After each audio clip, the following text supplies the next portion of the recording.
الحمد لله نحمده ونستعينه ونستغفره ونعوذ بالله من شرور أنفسنا وسيئات أعمالنا من يهده الله فلا مضل له ومن يضلل فلا هادي له أشهد أن لا إله إلا الله وحده لا شريك له وأشهد أن محمدا عبده ورسوله.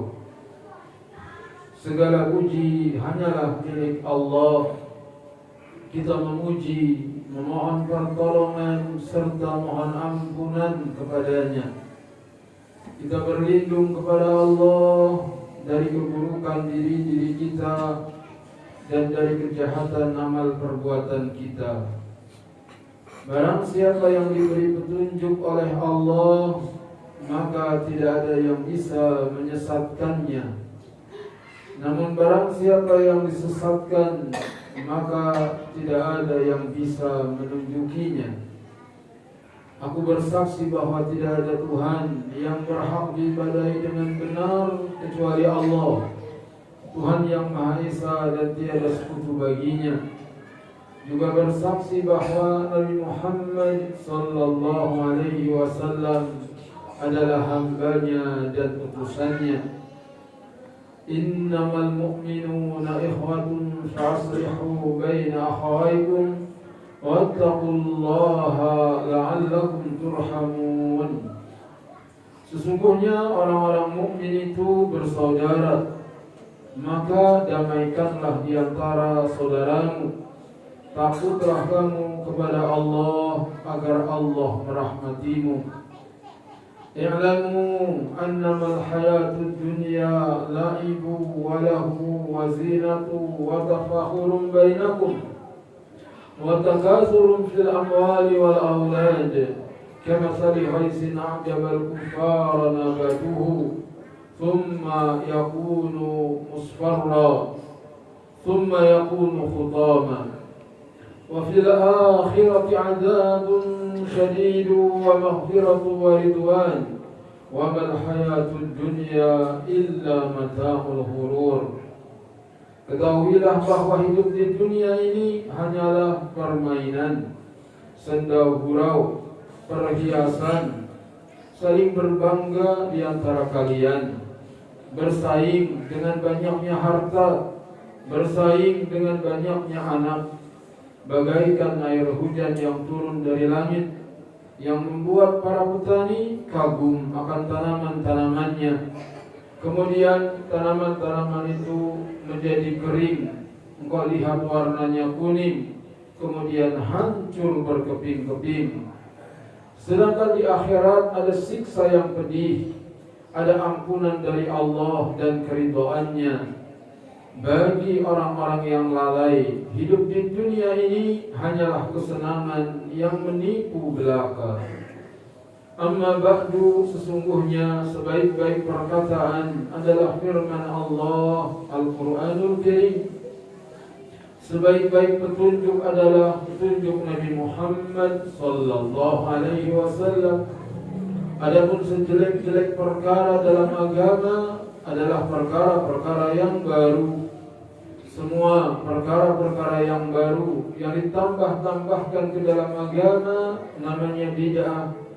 Semua bid'ah itu menyesatkan dan kesesatan itu tempatnya di neraka. Sidang Jumat rahimakumullah, di antara pesan yang dipesankan dalam Al-Quran dan As-Sunnah adalah bertakwa kepada Allah Ta'ala, yaitu dengan senantiasa ingat dan tidak lupa, bersyukur dan tidak kufur, taat dan tidak durhaka. Jadi orang yang bertakwa adalah yang senantiasa mengingat Allah dan tidak melupakannya. Orang yang takwa kepada Allah adalah yang senantiasa bersyukur dan tidak kufur. Dan orang yang bertakwa adalah orang yang taat dan tidak durhaka. Oleh karenanya, taatlah kepada Allah atas semua perintahnya dan taatlah juga untuk meninggalkan semua larangannya. Dan takwa itu tidak mungkin akan terwujud kecuali dengan mentauhidkan Allah, yakni mengesahkan Allah Ta'ala, menjadikan Allah sebagai satu-satunya yang diibadahi. Tidak boleh kita berdoa kecuali kepada Allah, tidak boleh kita berharap kecuali kepada Allah, tidak boleh kita takut kecuali kepada Allah. Semua ibadah-ibadah kita hanya ditujukan kepada Allah semata. Oleh karenanya sudah waktunya untuk ditinggalkan semua sesembahan-sembahan selain Allah. Apakah batu keramat, apakah pohon keramat, apakah kuburan keramat, semuanya itu harus ditinggalkan. Seorang muslim tidak boleh bergantung kepada Tuhan selain Allah. Berulang kali kita ucapkan dalam salat kita, Iyyaka na'budu wa iyyaka nasta'in. Hanya kepadamu ya Allah kami beribadah, dan hanya kepadamu ya Allah kami mohon pertolongan. Janganlah kita beribadah kepada Allah tapi kita masih minta tolong kepada dukun. Janganlah kita beribadah kepada Allah masih minta tolong kepada paranormal dan yang semisalnya. Semua itu harus segera ditinggalkan. Sebab apabila kita mati dan belum meninggalkan kesyirikan, semua amal kita akan batal. Allah Ta'ala berfirman, La in asyrakta la yahbatanna amaluka wa la takunanna minal khasirin. Kalau engkau berbuat syirik, maka batal semua amalmu dan engkau termasuk orang-orang yang merugi. Kalau sampai mati kita tidak meninggalkan jimat-jimat dan kesyirikan lainnya, maka tidak akan diampuni dosa-dosanya. Innallaha la yaghfiru an yushraka bihi wa yaghfiru ma duna dzalika liman yasha. Sesungguhnya Allah tidak akan mengampuni dosa orang yang berbuat syirik, tapi Allah akan ampuni dosa yang lain yang Allah kehendaki. Inilah di antara konsekuensi bertakwa kepada Allah. Dia harus meninggalkan syirik dan harus berpegang teguh kepada tauhid. Kemudian orang yang bertakwa dia harus menuntut ilmu, harus ngaji, harus belajar agar dia tahu mana perintah, mana larangan, agar dia tahu mana sunnah, mana bid'ah, agar dia tahu mana tauhid, mana syirik. Apabila orang ingin takwa tapi dia tidak mau belajar, tidak mau hadir di majelis ilmu, maka susah sampai ke tempat yang namanya takwa. Sebab dia tidak tahu mana perintah, tidak tahu mana larangan. Sedangkan tuntutan takwa, jalankan perintah, tinggalkan larangan. Kalau tidak ngaji, dari mana dia tahu perintah? Dikiranya itu adalah perintah, tidak tahunya itu adalah larangan. Lihat betapa banyak kaum muslimin yang masih memperingati misalnya tahun baru, apakah Hijriyah, apakah Masehi. Kenapa? Karena mereka tidak tahu. Dikiranya itu ada perintahnya.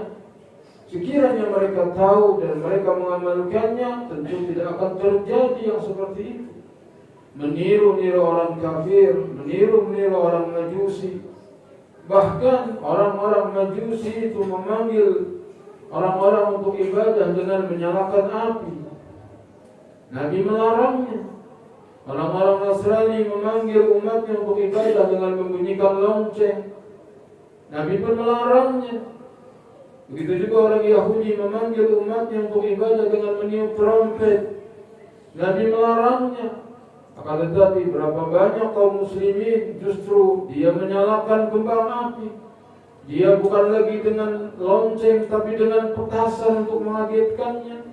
Kemudian dia juga tiup trompet. Itu semua terjadi karena ketidakadaan ilmu dan tidak berani menyampaikan kebenaran di tengah umat, sehingga umat senantiasa tersesat tanpa mereka sadari.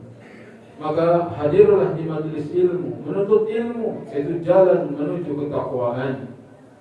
Selanjutnya setelah kita tahu ini baik, ini buruk, ini tauhid, ini syirik, maka kita mengamalkan ilmu yang kita amalkan, yang kita pelajari, barulah kita menjadi orang yang bertakwa. Tauhid yang pertama menuntut ilmu yang kedua, kemudian menjalankan apa yang telah kita pelajari dari ilmu yang telah kita pelajari. Kaum muslimin sidang Jumat rahimakumullah, di samping nasihat untuk bertakwa, maka di antara nasihat yang lebih rinci, Islam memerintahkan kita untuk menjaga salat yang 5 waktu. Allah Ta'ala telah memberikan kemudahan kepada kita berupa bangunan masjid, maka hendaknya isi masjid itu untuk salat yang 5 waktu, di samping untuk kegiatan Islam yang lainnya. Allah Ta'ala firmankan, wa aqimus salah wa atuz zakah warka'u ma'ar raqiin. Dirikanlah salat, bayarlah zakat, dan rukuklah bersama orang-orang yang rukuk. Rukuklah bersama orang-orang yang rukuk, yakni salatlah berjamaah di masjid. Oleh karenanya membangun masjid kita beramai-ramai. Oleh karenanya itu juga hendaknya kita isi masjid beramai-ramai dengan mengerjakan ibadah sesuai dengan sunnah. Subuh, zuhur, asar, maghrib, isya, penuhi masjid dengan salat berjamaah. Jangan salat di rumah kecuali salat sunnah, karena seutama-utama salat kalian adalah di rumah kalian, kecuali salat fardu. Kalau salat fardu yang paling utama di masjid, kalau salat sunnah di rumah, maka penuhi masjid dengan salat berjamaah. Nabi SAW memberikan motivasi, salatul jamaah afdal min salatil fardhi bi 27 darajah. Salat berjamaah lebih utama daripada salat sendiri 27 derajat.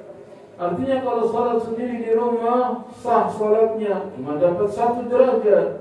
Tapi kalau kita kerjakan di masjid, maka kita akan mendapatkan 27 derajat. Sekiranya 2 perusahaan menawarkan gaji, satu perusahaan memberikan gaji 1 juta, kemudian perusahaan yang lain menawarkan 27 juta, tentu kita akan memilih yang 27 juta. Kalau kita pilih yang 1 juta, tentu kita ditanyakan bagaimana akalnya, sehat atau tidak. Begitu juga Nabi telah tawarkan salat di rumah 1 derajat, salat di masjid 27 derajat. Kita masih memilih di rumah, maka ditanyakan keimanannya.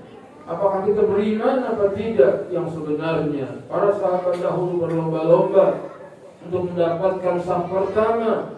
Sampai sekiranya kalian harus berundi, kalian pun akan berundi. Nabi mengatakan, kalau kalian tahu keutamaan salat subuh dan salat isya berjamaah, lalu kalian gak bisa datang kecuali dengan merangkak, niscaya kalian akan mendatanginya. Begitu besarnya keutamaan salat berjamaah di masjid, maka ramaikan lingkungan kita dengan salat berjamaah. Kalau 5 waktu sehari kita berkumpul di masjid, itulah syiar Islam yang sebenarnya. Bukan syiar tahunan, tapi sehari kita mensyiarkan Islam 5 kali. Subuh, zuhur, asar, maghrib, isya. Adapun wanita tidak boleh kita melarangnya ke masjid. La tamna'u ima Allah masajid Allah. Jangan kamu larang hamba-hamba perempuan Allah dari masjid-masjid Allah. Sehingga masjid harus menyiapkan tempat untuk jamaah wanita. Dan jamaah wanita senantiasa di masjid sampai hari ini di Mekah maupun di Madinah. Lihat orang-orang yang menunaikan haji dan umrah, dia akan dapati Masjidil Haram, Masjid Nabawi penuh dengan laki-laki dan wanita. Dan termasuk kekeliruan para ustaz, para suami yang melarang istrinya ke masjid, dia berdosa. Para ustaz, para kiai, para suami yang melarang istrinya ke masjid, dia berdosa. Karena Nabi mengatakan, la tamna'u ima Allah masajid Allah wa buyutuhunna khairal lahun. Jangan kalian melarang hamba-hamba perempuan Allah dari masjid Allah, dan rumah mereka lebih baik bagi mereka. Akan tetapi mereka hanya mengambil sepotong belakang. Rumah mereka lebih baik dari mereka. Dia lupa dengan hadis yang pertama yang mengatakan, jangan kamu larang hamba-hamba perempuan Allah dari masjid Allah. Dan Nabi SAW mengatakan, sebaik-baik saf laki-laki adalah yang terdepan, sebaik-baik saf wanita adalah yang paling belakang. Berarti wanita juga ada di masjid dan dia bersaf di belakang. Aqulu qauli hadza wa astaghfirullah li wa lakum.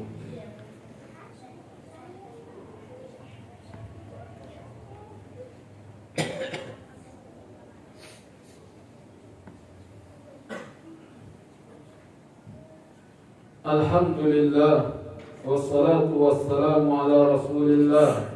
Ashhadu an la ilaha illallah wahdahu la syarika lah, wa ashhadu anna Muhammadan abduhu wa rasuluh. Sidang Jumat rahimakumullah. Setelah nasihat agar bertakwa kepada Allah Ta'ala dan nasihat agar menjaga salat yang 5 waktu di masjid, maka kita juga dinasihatkan dalam hadis Nabi sallallahu alaihi wasallam, kullukum ra'in wa kullukum mas'ulun an ra'iyatihi. Setiap kalian adalah pemimpin, setiap kalian akan dimintai tanggung jawab atas yang dipimpinnya.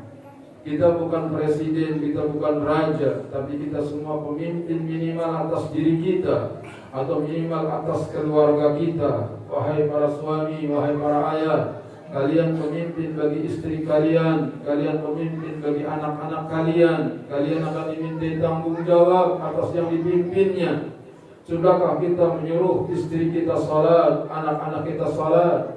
Sebagaimana kita mau datang ke masjid, salat berjamaah, sudahkah kita perintahkan kepada anak laki-laki kita untuk berangkat ke masjid untuk salat berjamaah? Kalau belum, maka kita akan dimintai pertanggungjawaban di hari kiamat. Sebagaimana kita ingin masuk surga, hendaknya kita punya keinginan kuat untuk masuk surga juga anak kita, istri kita. Ya ayyuhalladzina amanu qu anfusakum wa ahlikum nara. Wahai orang-orang yang beriman, jaga dirimu, jaga keluargamu dari api neraka. Wa quduhan nas wal hijarah, yang bahan bakarnya manusia dan batu. 'Alaiha malaikatun ghiladun syidad, yang mengurus neraka itu malaikat-malaikat yang keras dan kasar. La ya'sunallaha ma amarahum wa yaf'aluna ma yu'marun. Malaikat yang tak pernah menyelisihi perintah Allah, malaikat yang senantiasa taat dengan apa yang Allah perintahkan. Jaga istri kita, jaga anak-anak kita dari neraka, dari azab Allah, dengan cara mendidik mereka, mengajari mereka. Jangan dibiarkan mereka masuk neraka dengan fasilitas yang antum berikan. HP yang aku belikan untuk anak, begitu juga wifi yang disediakan untuk mereka melihat yang haram. Jangan kira engkau tidak menerima tanggung jawabnya, akan dimintai tanggung jawab. Jangan salahkan media, jangan salahkan lingkungan. Lingkungan buruk engkau yang telah memilihkan lingkungan untuk keluargamu. Media yang merusak anakmu, engkau yang telah membelikan media-media itu. Bahkan engkau yang selalu memberikan dana untuk membeli pulsanya. Semua itu akan ada tanggung jawabnya. Allahumma salli ala Muhammad wa ala ali Muhammad kama sallaita ala Ibrahim wa ala ali Ibrahim innaka Hamidum Majid. Allahumma barik ala Muhammad wa ala ali Muhammad kama barakta ala Ibrahim wa ala ali Ibrahim innaka Hamidum Majid. Allahumma ighfir lil mu'minina wal mu'minat wal muslimina wal muslimat al ahya'i minhum wal amwat. Allahumma aqsim lana min khasyatika ma tahulu bihi bainana wa baina ma'asik, wa min ta'atika ma tuballighuna bihi jannatak, wa min al-yaqini ma tuhawwinu bihi alaina masa'ib ad-dunya. Allahumma matti'na bi asma'ina wa absarina wa quwwatina ma ahyaytana waj'alhu al-waritha minna waj'al faqrana 'ala man zalamana wansurna 'ala man 'adana wa la taj'al musibatana fi dinina wa la taj'al ad-dunya akbar hammina wa la mablagha ilmina wa la tusallit 'alaina man la yarhamuna. Rabbana ighfir lana wa li ikhwanina alladhina sabaquna bil iman wa la taj'al fi qulubina ghillan lil ladzina amanu rabbana innaka ra'ufur rahim. Rabbana atina fid dunya hasanah wa fil akhirati hasanah wa qina adzaban nar walhamdulillahi rabbil alamin. Aqimis salat.